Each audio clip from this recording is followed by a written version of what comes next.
요한일서 2장 27절 펴시기 바랍니다. 요한일서 2장 27절.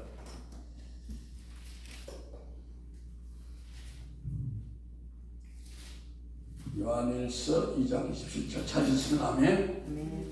시작. 너희는 주께 받은 바 기름 부음이 너희 안에 거하시나니 아무도 너희를 가르칠 필요가 없고 오직 그의 기름 부음이 모든 것을 너희에게 가르치며 또 참되고 거짓이 없으니 너희를 가르치신 그대로 주 안에 거하라. 기도하겠습니다. 아버지 하나님, 오늘 다윗의 두 번째 기름 부음, 아버지 기름 부음 3편을 설교합니다. 이 말씀 가운데 주님 임재하시고 말씀에 기름 부으셔서 전하는 자나 듣는 모두가 은혜의 시간 되게 하옵소서. 예수 그리스도 이름으로 기도했습니다. 우리 하나님께 영광. 할렐루야.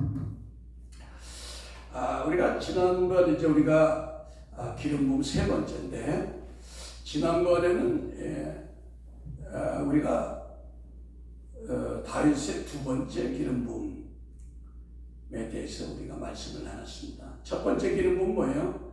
사무엘 선지자로부터 왕으로 예정되었을 때는 예선의 기름 부음이다 그렇게 말하는데, 그 예선의 기름 부음을 받아가지고 골리앗과 싸우는 데 필요한 능력, 영적 전쟁에 필요한 영적 전사의 영을 받았어요. 기름 부음을 받았어. 그래서 골리앗을 때려 죽이고, 그 다음에 하나님께서는 자아파세의 기름 부음을 받아가지고 사울왕이 엄청난 핍박과 연단을 주는데도 그 십자가의 공간을 잘 통과했다. 그러니까 우리가 왜 우리 삶의 십자가가 세워지지 않는가? 왜 우리 속에서 뚝하고 화가 팍 솟아올라오는가? 왜 우리 속에서 절제가 안 되고 폭발이 되는가? 이건 뭐냐? 우리가 충분한 양의 자아의 파쇄의 기름 부음을 받지 않았다는 겁니다. 아멘? 네. 그래서 첫 번째 기름 부음을 받고 끝난 아니, 두 번째는 헤브론에서 유다 지파 장로들로부터 찬양의 기름 부음을 받았어요.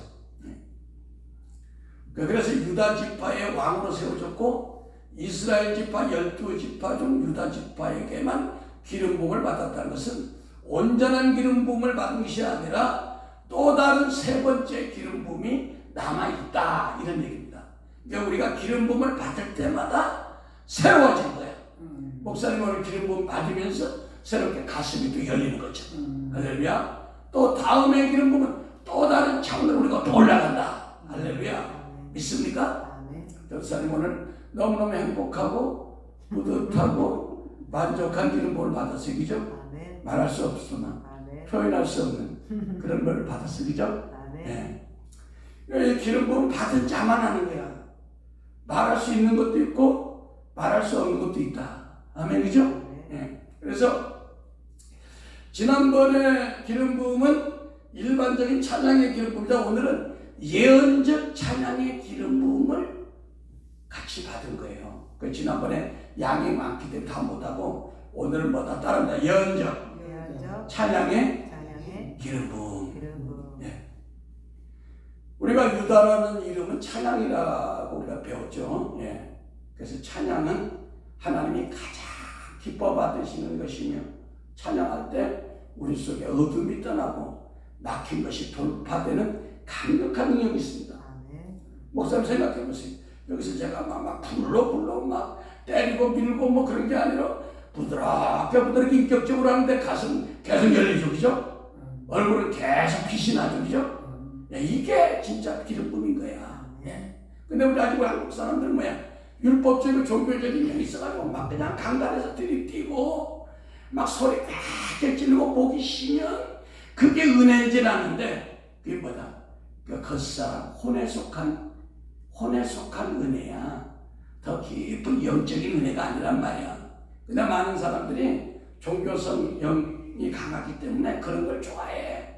그런 것이 아주 좋은 걸로 알고 있어. 착각을 하고 있어. 사단이 그걸 속이는 거야.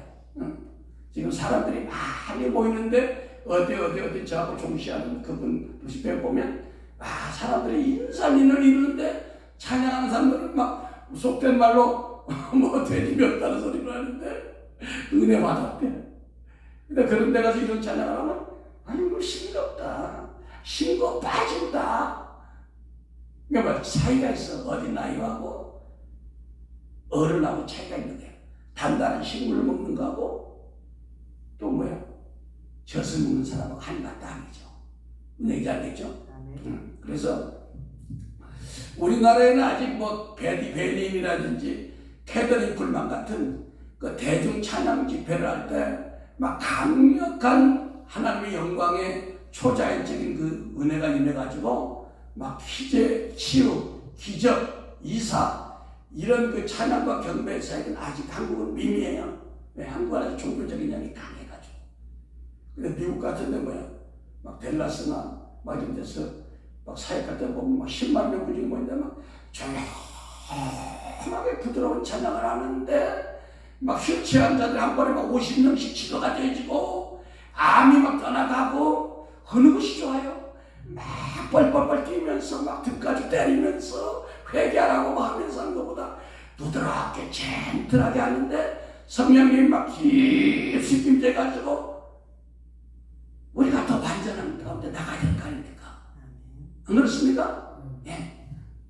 그래서 이제 우리 한국교회가 더 이런 방문에 대해서 눈을 뜨고 노력해가지고 이 땅에 하나님의 영광이 임해질 줄 믿습니다.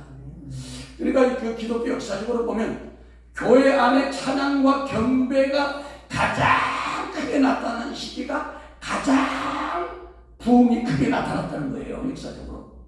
알겠습니까? 그런 의미에서 우리 교회에 찬양과 경배형이 강력하게 지금 영광만 임하는 것은 한국교회의 좋은 징조가 되고 있다. 믿습니까? 네.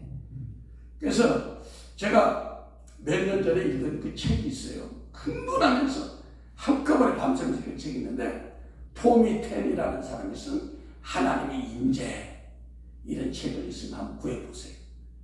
제가 그 책에 주면 하이라이트를 읽어드리겠습니다. 토미 텐이가 쓴 거예요. 내가 이 목사님을 봤어요. 직접. 아직 제가 주일날 설교하기 전 예배장에 입장했을 때 벌써 주님의 임재가 나타나기 시작했습니다. 교회 회중 앞에 나와서 찬양을 하던 성가대가 찬양을 부르는데 한 명씩 한 명씩 바닥에 무릎을 꿇고 쓰러지기 시작했습니다. 그 임재가 너무 강렬해서 찬양대원들이 흐느껴 울기 시작했습니다. 그 일을 제가 정확하게 설명할 수 없는 것은 초자연적인 신비한 역사니까요. 제 생각에 하나님이 정말 우리 가운데 가까이 오셔서 예배실에 가득 채운 그런 느낌이었습니다. 그 예배당의 공기는 너무 무거웠고 마치 공기 중에 흐르는 전기에 모든 사람들이 감전된 듯한 그런 그 느낌을 우리가 받았습니다. 확실히 손으로 잡을 수는 없지만 그 임재의 분위기를 확실히 느낄 수 있었습니다. 너무 하나님의 임재가 강함으로 성가대가 찬양도 못하고 여기저기서 흐느끼는 소리만 들려왔습니다.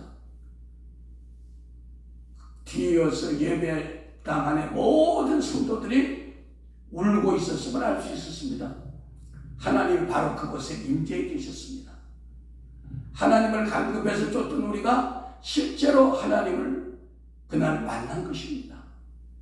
하나님과의 진정한 대면은 우리가 진정으로 갈망할 때만 나타납니다. 특별한 장소와 상관없이 진정 우리가 주님을 갈망한다면 우리는 어느 곳이든지 주님을 만날 수가 있는 것입니다. 우리는 진정으로 갈망했습니다.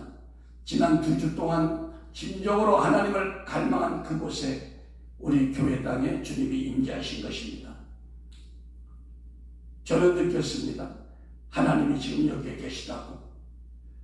저희 집안은 3대째 목회를 하고 있었음에도 이런 일은 전혀 없었습니다.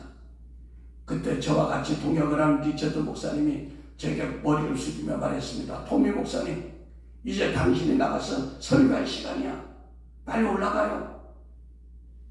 저는 이렇게 말했습니다. 아니, 나는 지금 이 시간 괜히 하나님의 임재를 내가 올라가서 망치고 싶지 않습니다.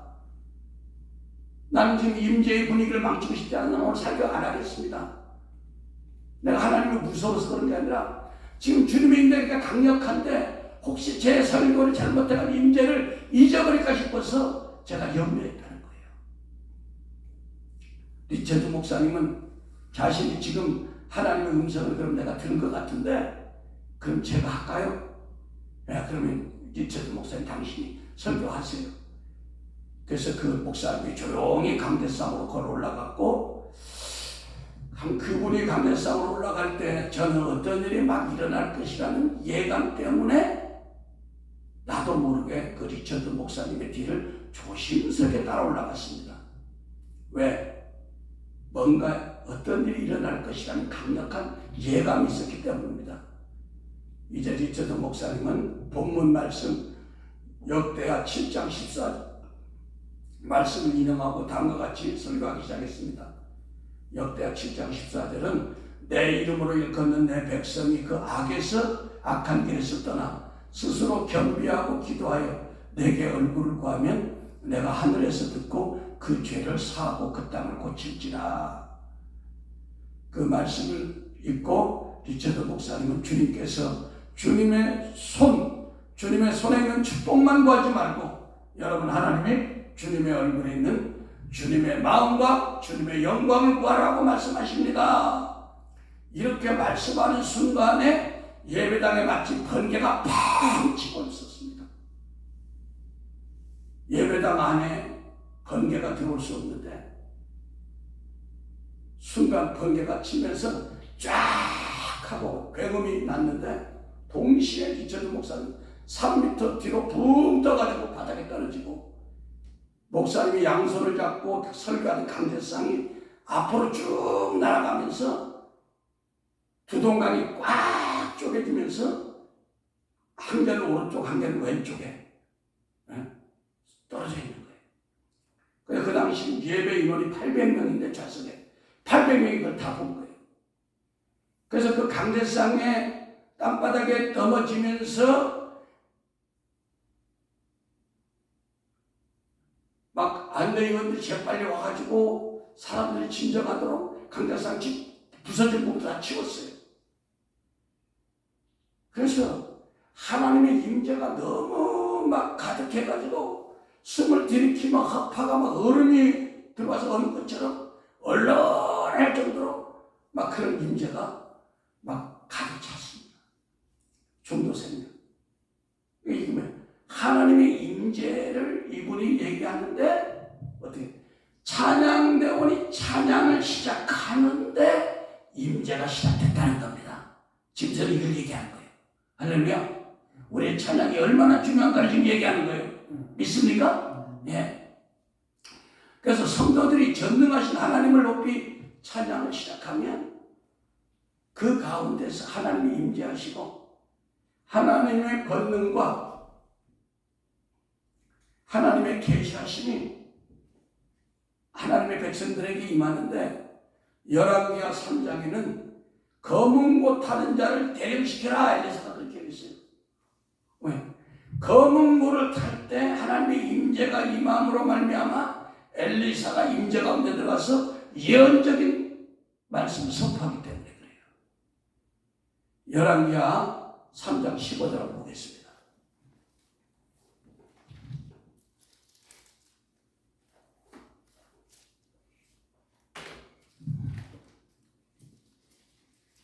열왕기하 3장 15절 찾으시면 아멘. 시작. 이제 내게로 검은고 탈 자를 불러오소서 하니라. 검은고 타는 자가 검은고를 탈 때에 여호와의 손이 엘리사 위에 있더니 저가 가로되 여호와의 말씀이 이 골짜기에 객전을 많이 하라 하셨나이다. 여호와께서 이르시기를 너희가 바람도 보지 못하고 비도 보지 못하되 이 골짜기에 물이 가득하여 너희와 너희 육축과 짐승이 마시다 했나이다. 이것은 여호와 보시기에 오히려 작은 일이라. 여호와께서 모압 사람도 당신의 손에 붙이리이다. 아멘. 그러니까 지금 이스라엘이 비가 안 와가지고 목이 말라서 막 껄떡껄떡 짐승도 죽기 시작하는데 이 물을 나오게 하는 하나님의 말씀이 선포되는데 말씀이 선포가 아무 때나 된 게 아니라 찬양과 경배의 영을 검은고가 끌고 왔다. 검은고음이 오늘날로 말하면 비올라, 바이올린, 첼로, 베이스 이런 악기들이 동원될 때 그 선지자의 마음이 감동돼서 예언의 말씀이 선포됐다는 거예요. 그러니까 우리가 악기를 다룬다는 것이 얼마나 중요한지 몰라요. 할렐루야. 우리가 키보드 반주자고 이렇게 계속 사모하고 기도하고 우리 전사님부터 바이올린을 빨리빨리 습득하시기 바랍니다. 그래서 다윗은 다음과 같이 찬양하면서 예언적 찬양시를 고백하였는데 시편의 많은 부분이 다윗이 찬양하며 선포한 예언적 찬송시예요. 시편 다. 사무엘하 23장 1절 안 보겠습니다. 사무엘하 23장 사무엘하 23장 1절 시작. 이는 다윗의 마지막 말이라 이새의 아들이 말하며 높이 올리운 자 야곱의 하나님에게 기름 받은 분 받은 자 이스라엘의 노래자라는 자가 말하도다. 자 보세요. 이스라엘의 노래자라는 자는 누구야? 다윗이 찬송을 아주 잘했다는 거야. 할렐루야. 네. 2절 여호와의 신이 나를 빙자하여 말씀하시며 그 말씀이 내 혀에 있도다. 이스라엘의 하나님이 말씀하시며 이스라엘의 바위가 내게 이르기를 사람을 공의로 다스리는 자 하나님을 경외함으로 다스리는 자요. 저는 돋는의 아침 같고 구름 없는 아침 같고 비 후에 광선으로 땅에서 움직이는 새풀 같으리 하시도다. 내 집이 하나님 앞에 이같이 아니하냐. 하나님이 나로 더불어 영원한 언약을 세우사 만사에 구비하고 견고케 하셨으니 나의 모든 구원과 나의 모든 소원을 어찌 이루지 아니하시랴. 아멘. 그러니까 뭐예요? 다윗이 찬양할 때 영감이 주어져가 예언적인 찬송시를 시편을 다 지어버린 거야. 그러니까 우리가 내가 영감이 없습니다. 나는 지혜가 없습니다. 나는 설교를 잘못합니다. 나는 예언을 잘못한다. 은상 이러지 말고 여러분 찬양을 하세요. 찬양을 하되 1시간 이상씩 뭐 여러 가지 복 바꿔서만 안 돼. 한 가지 여러분에게 익은 거 한 가지를 계속 할 때 목소리가 안 좋아도 좋아. 음이 틀려도 좋아. 박치라도 좋아. 음치라도 좋아. 할 때 하나님이 영감을 주십니다. 아멘. 그때 하나님이 주시는 선포하는 것은 엄청난 능력이 있는 거야. 할렐루야. 엄청난 능력이 있는 거예요. 네. 그래서 예언적 찬송시가 어마어마한 위력이 있는 거예요. 그래서 예언적 찬양은 성경 곳곳에 나오는데 모세, 다윗, 레위 지파들, 특별히 이 역대상 25장 1절에 7절을 보면 그런 내용이 나와요. 역대상 25장 1절을 보겠습니다. 역대상 25장.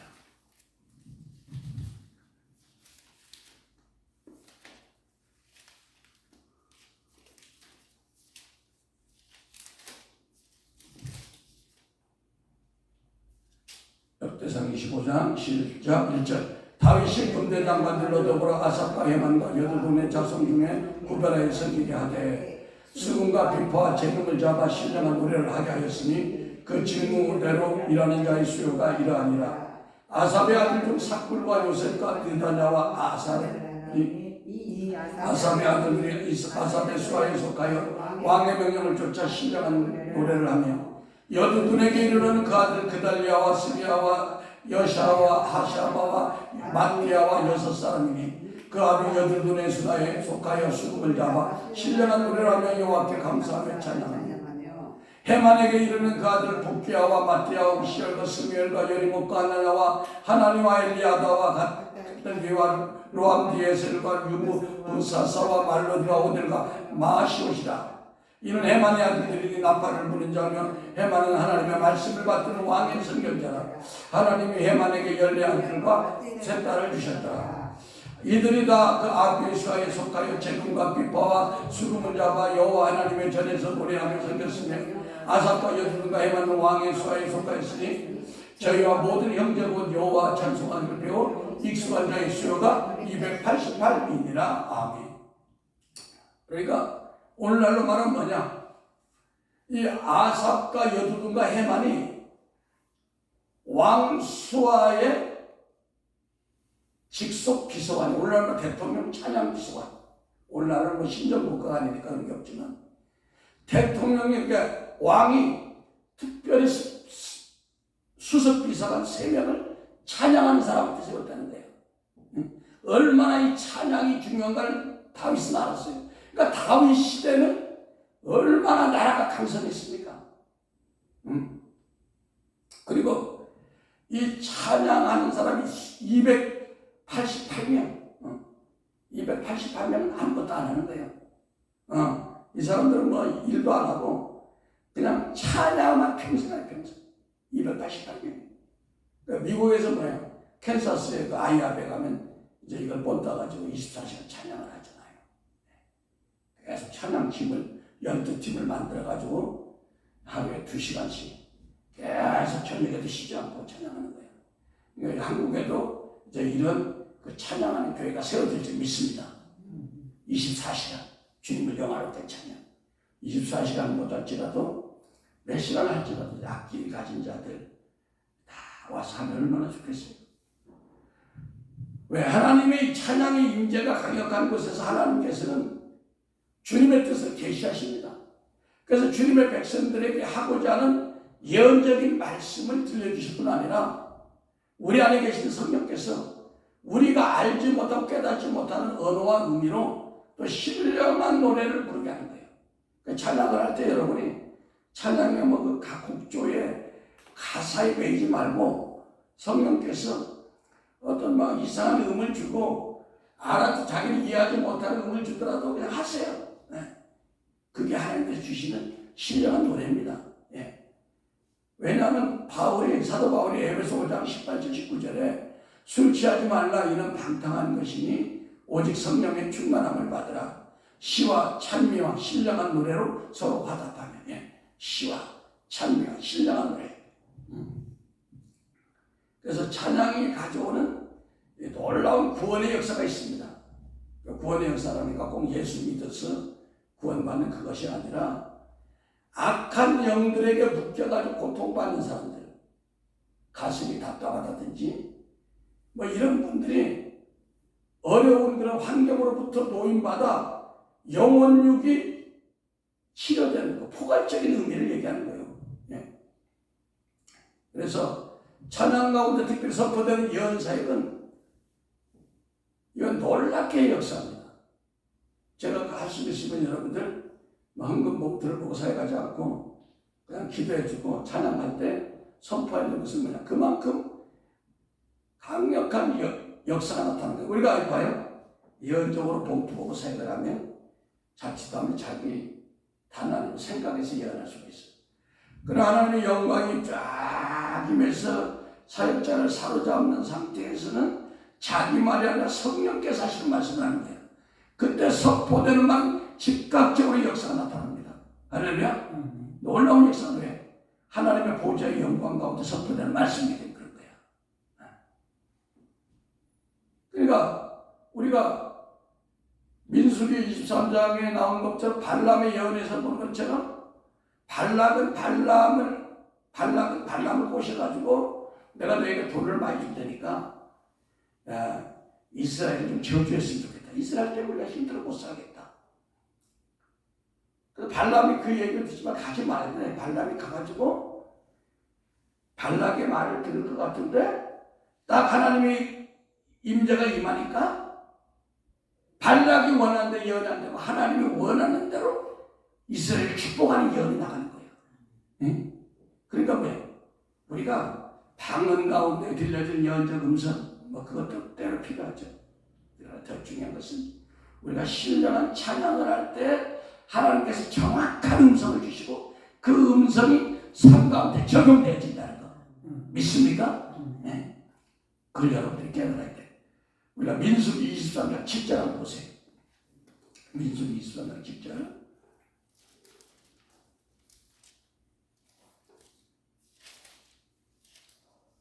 시작. 발람이 노래를 지어 가로되 발락이 나를 아람에서 모압 왕이 독편산에 데려다가 이르기를 와서 나를 위하여 야곱을 저주하라. 와서 이스라엘 꾸짖으라 하신도다.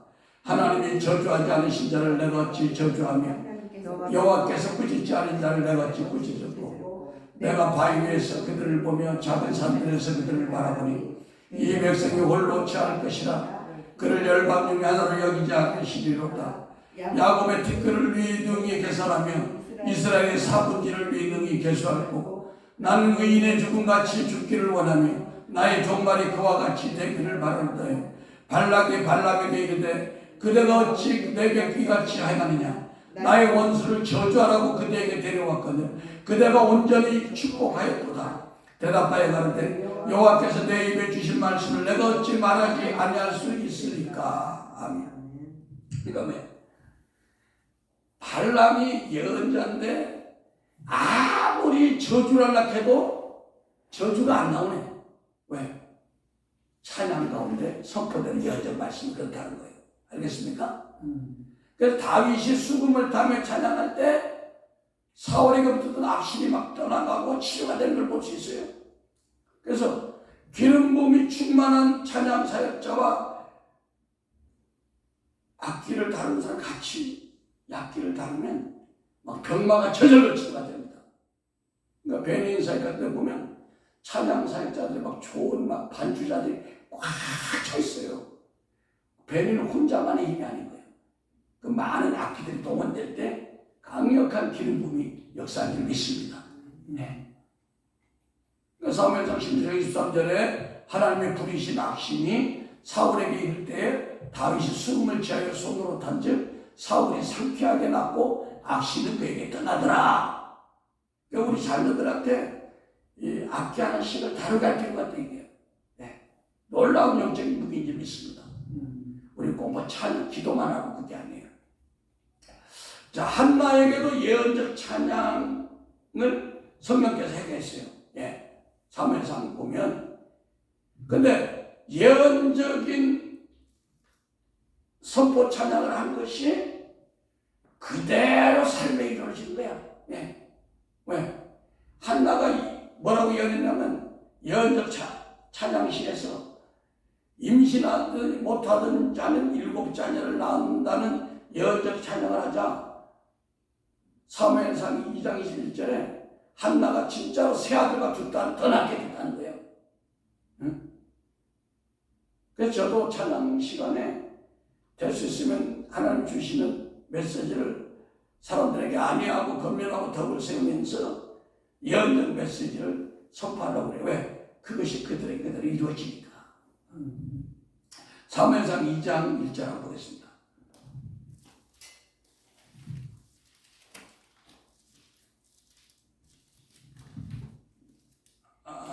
사무엘상 2장 1절 그 시간이 없어요. 2장 6절부터 읽겠습니다. 2장 6절 시작. 여호와는 죽이기도 하시고 살리기도 하시며 내리기도 하시고 올리기도 하십니다. 여호와는 가난하기도 하시고 부하기도 하시고 낮추기도 하시고 높이기도 하십니다. 가난한 자를 질토에 빈곤한 자를 거룩더미에서 기적들과 함께 앉게 하시며 영광의 자리를 차지하게 하시는도다. 땅의 기둥들을 여호와의 것이라. 여호와께서 세계를 그것을 세우셨도다. 아멘. 자, 잠깐 스톱하시고 또 어디를 읽느냐. 5절 읽어야 되는데 시작. 풍족하던 자들은 양식을 위하여 품을 팔고 줄이던 자들은 다시 줄이지 아니하도다. 전에 임신하지 못하던 자는 7을 낳았고 많은 자녀를 둔 자는 세하도다. 임신하지 못하던 자가 7을 낳았다. 7을 완전수죠. 이가 지금 자기가 7을 낳는다 그런 게 아니라 이렇게 주님이 입술을 열어서 이렇게 찬양을 했는데 어떤 결과가 왔나? 사무엘상 2장 21절 봐요.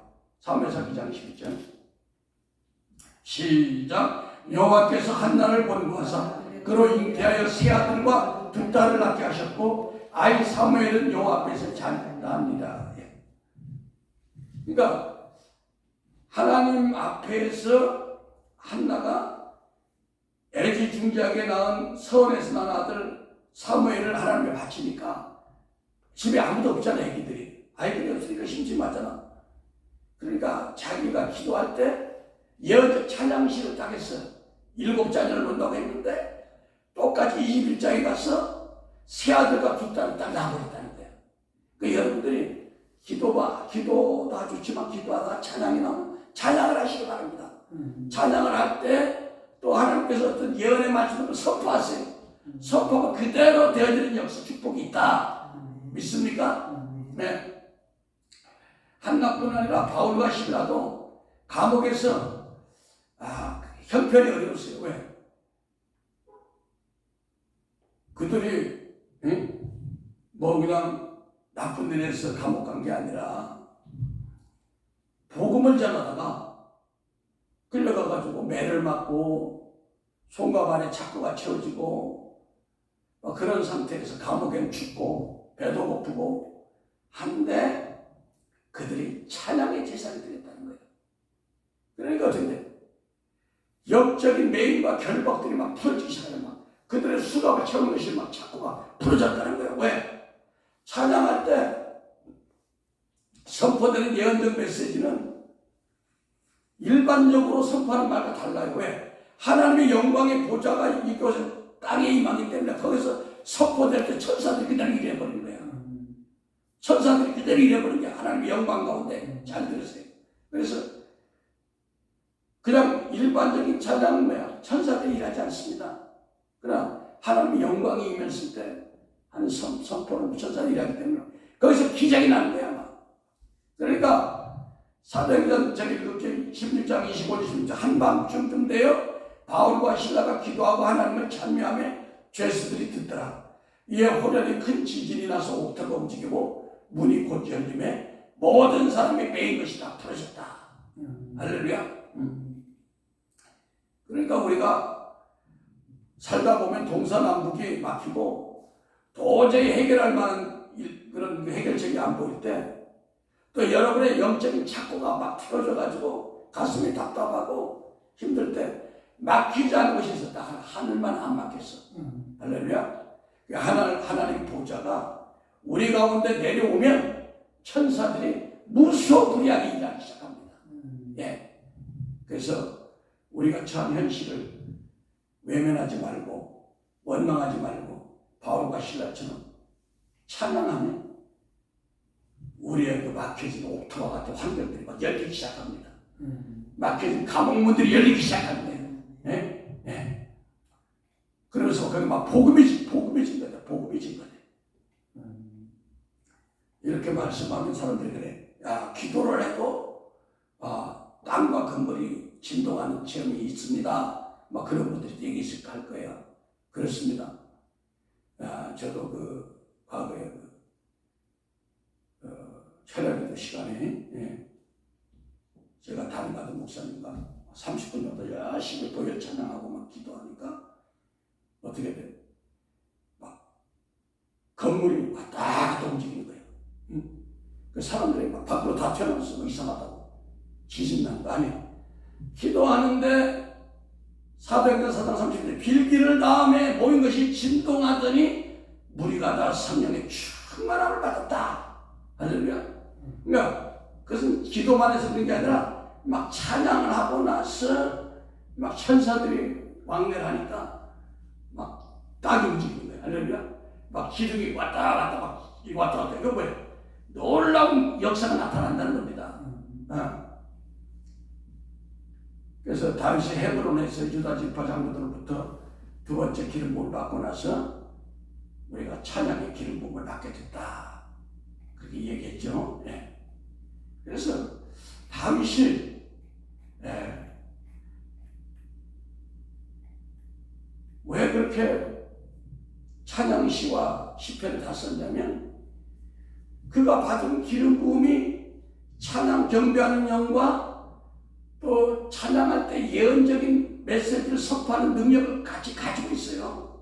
그러니까 우리도 내가 설교 제목이 부족하다, 설교가 부족하다, 내가 무슨 뭐 계시가 부족하다 그런 공부하려 하지 말고 찬양하세요. 찬양 돈 드는 거 아니잖아요, 여러분.